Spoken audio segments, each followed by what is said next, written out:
Hi, I'm Caitlin Hornik, The Independent. And I'm Kevin Perry, the Independent. Ted Lasso is back on Apple TV, and we're diving into this new fourth season, which has already proved to be a massive hit with viewers. Apple announced this week that the first episode pulled in their biggest ever audience for a premiere. So fans are clearly excited to have Ted and the gang back on their screens. Already this season, we have seen Ted in Kansas City, where he wrestled with the decision to come back and coach the AFC Richmond women's team. And we've seen the tension that arose when he arrived in England to take the job at the expense of Coach Chilton, played by Tanya Reynolds, a new addition this season. The third episode kicks off with another setback for the team when they learn that one of their star strikers is pregnant. And this follows last week when their other striker went down with a torn ACL, I think it was. Kevin, what did you make of this week's action? Yeah, well, you certainly don't get a pregnancy with the men's team. I thought it was certainly a choice to have one of the players get pregnant so early on. Obviously, this is something that can happen in women's football.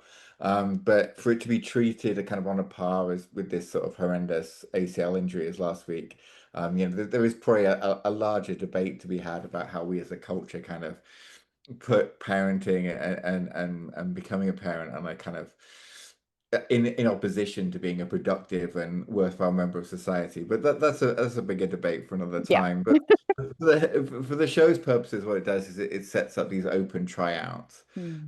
And ironically, for a season where we've been told we're sort of shining a positive light on women's football, what that ends up in with is a kind of long montage of women being not very good at football, as we kind of work our way through some of these women who want to try out for the team. What did you make of that, Caitlin?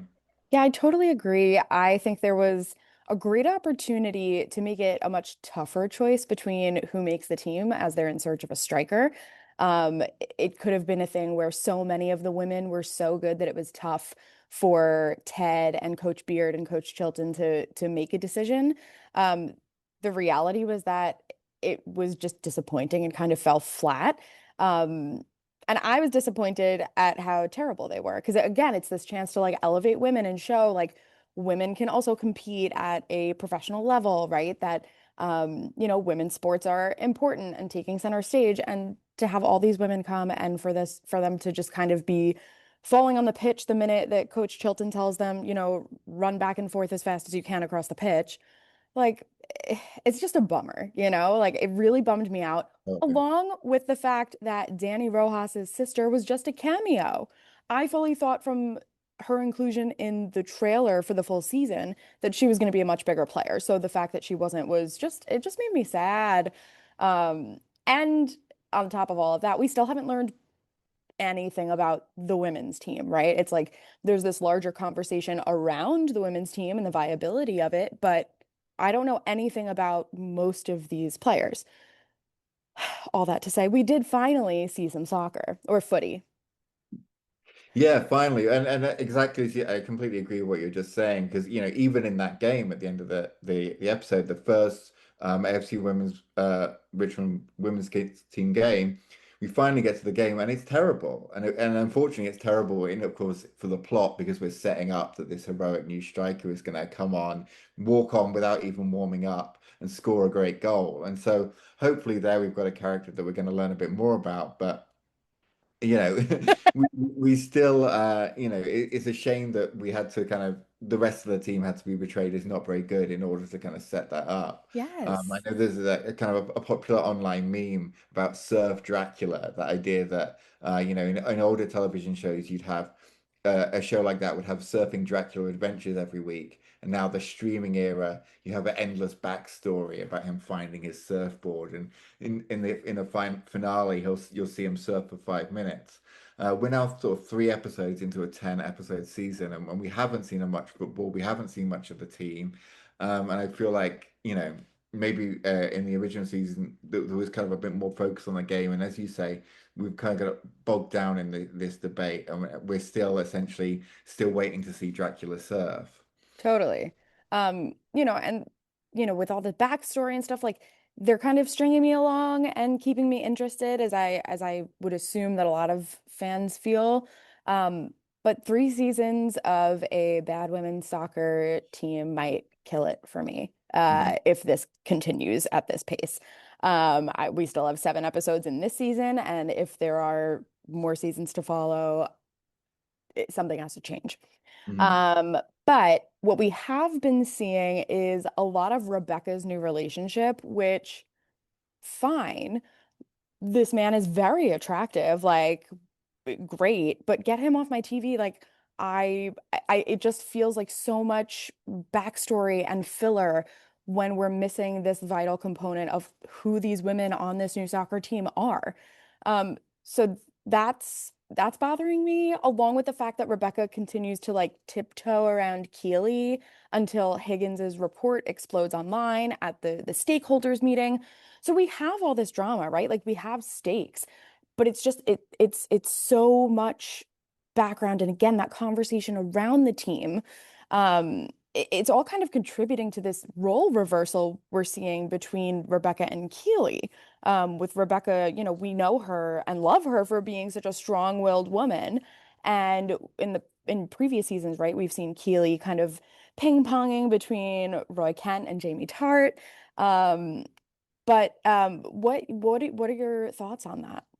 Yeah, I think that's exactly right. I watched this week's episode with my wife, and she pointed Mm. out the exact same thing about Rebecca, kind of losing some of her dominance. Early on in this week's Yes. episode, there's a moment where she kind of questions this idea about the open tryouts, but then when she finds out that it was Coach Chilton's idea, she's all for it. Because this harks back to last week's episode about her feeling that she needs to sort of perform her feminism because she still has this concern about what she's done by bringing in Ted as a man to run the team. Hmm.